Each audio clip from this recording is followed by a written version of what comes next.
Hey, welcome back to Top Agent Training. I am Kurt with Spectral Coffee. My guess is if you're watching this, you already know that by now.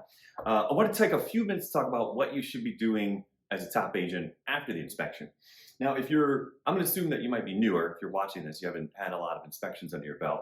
After the inspection, hopefully, if you work with our company, you'll have some sort of color coding to know which items we found that you're going to want to focus on right away and which other ones are a little more cosmetic and maintenance related.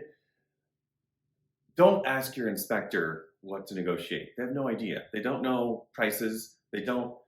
Most inspectors don't even know the cost of things. I haven't replaced a water heater in 15 years, so I kind of know what it costs, but I don't replace water heaters for a living.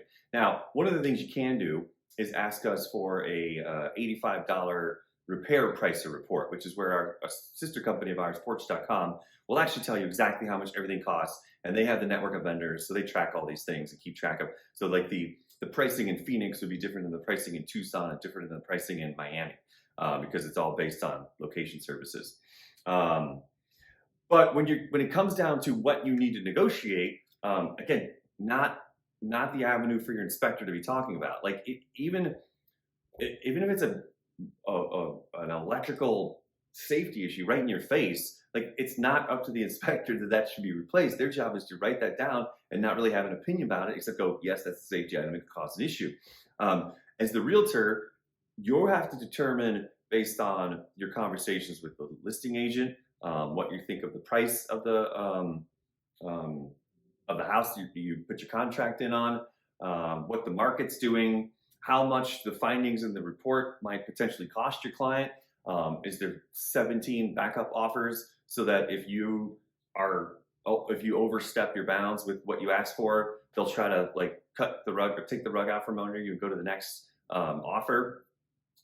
So I would tell you that if you're a newer agent and you have the inspection report and you're kind of like, I don't know exactly what I'm supposed to ask for, then you need to find a mentor realtor who's done a lot of these and who understands the market because they've done a lot of houses, rather than the person who inspected the house. At the end of the day, the inspector's job is to make observations and write those observations down.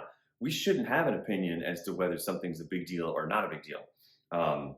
Again, like this seems obvious when I say it out loud, but in the moment when you're looking at buying your own house or helping your client buy a house, emotion and panic sets in, right? But if I have $6 million in the bank and I'm buying a $600,000 house, nothing's a big deal, right? But if I just use my last dollar to get the mortgage to work, and once I move into the house and I got no money left in the bank until my next paycheck, well, then suddenly everything's a big deal. And so again, not the inspector's role to have an opinion there.